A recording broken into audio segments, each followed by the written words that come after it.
Hello and welcome to part 3 in the toilet training video series. In this part, we'll focus on considerations for using the toilet in new places, accidents, nighttime toilet training, smearing, regression, and habit or trip training. When accidents happen, stay calm. You'll want to establish a cleanup routine involving your child that is not especially rewarding, but is comfortable and quick. If it's possible, have your child put the waste from the diaper into the toilet themselves. This will help your child understand that waste goes into the toilet. Have your child flush the toilet and wash their hands to complete the routine.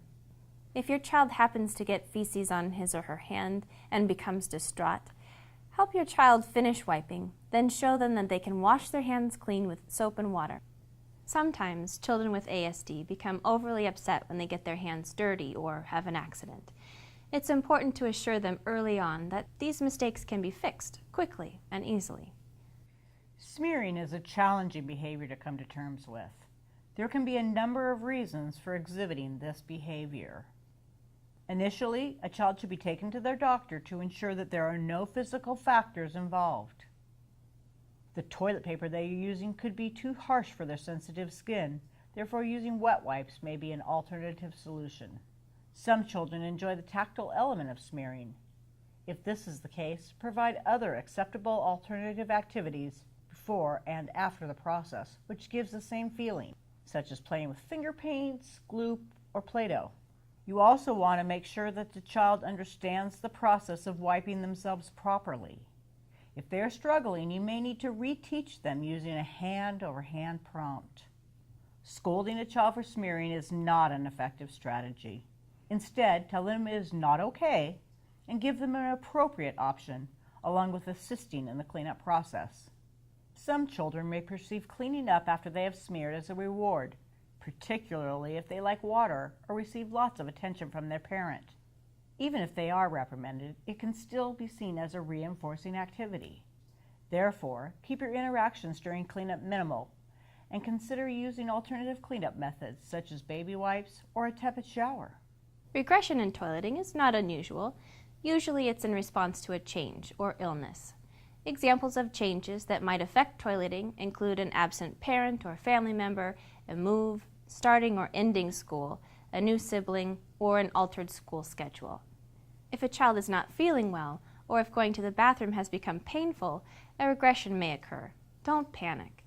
In this situation, go back to the original supports that worked and put them back into your child's life, while reassuring them that they can and will succeed. Try not to become frustrated. They have done it before, and they can do it again. Habit, or trip training, is effective for many children. Habit training involves training the body to go at set times, usually every 1.5 to 2 hours, and training the adult to remember to take them. Trip training is good for children who may lack awareness of the toilet and routine, are limited by decreased or absent physical sensations, or have unsuccessfully tried toilet training before. Those individuals who are in many different environments throughout the day may also be candidates for trip training. Trip training is very consistent and not dependent on whether the child has to go to the bathroom. It is a part of their daily schedule and they go on schedule. Once your child is having success with the toilet routine during the day, you will then be able to start the nighttime toilet training. Having a daytime routine already in place will help your child achieve success at night. When creating your nighttime routine, consider having a consistent bedtime routine, which will not change on weekends or holidays. Be sure to take your child to the toilet before they go to bed and perhaps one more time before you go to sleep or halfway through the night. As soon as they wake up, take them directly to the toilet. If your child was unable to stay dry at night, you may need to try different times in the night to take them. For example, if they were wet at 1 a.m., try taking them at 12:30.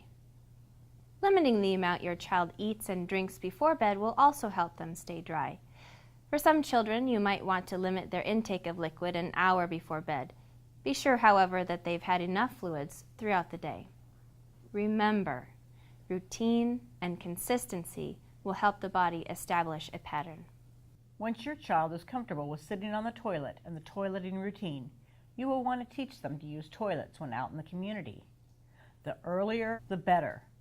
Keep in mind that a child with ASD may be unable to adapt to a new situation easily. Consistency, repetition, and practice help turn a new situation into a comfortable and routine part of life.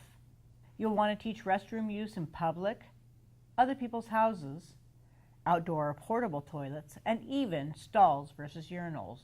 The various sinks and soap dispensers found in public restrooms are just a few examples of the unfamiliar that you are likely to encounter. Remember to consider the sensory issues that may be different in a public versus a private bathroom. For example, the noise of the hand dryers and the sounds of other people flushing their toilets. It's best to prepare your child for these differences and new encounters ahead of time. Asking your child to hold it is not an option until well into this process, so plan ahead. When using public bathrooms, there are many unwritten rules we teach our children. They include waiting in line, not peeking under or over stall doors, not talking to strangers, and giving people their space. Remember to teach your child about locking stall doors and how to politely tell if a stall is being used. Remind your child to look for toilet paper before using the toilet and to flush afterwards. Be sure to familiarize your child with the automatic flushers, and beware, they sometimes flush when we don't want them to. So a piece of paper towel placed in front of the sensor will prevent it from flushing prematurely and splashing water on your child. Each time you visit a new place, you should show your child where the toilets are and use the same routines you would at home. Similarly, use the same picture and support objects that they are used to for their home toileting. The more you know about the bathrooms and the places you frequent, the better you can prepare your child for what to expect. Toilet training, although sometimes difficult and time-consuming, is one of the most important skills you can teach your child. Independence in the bathroom gives individuals with ASD both dignity and self-respect. In Part 4, we'll discuss considerations and issues for boys.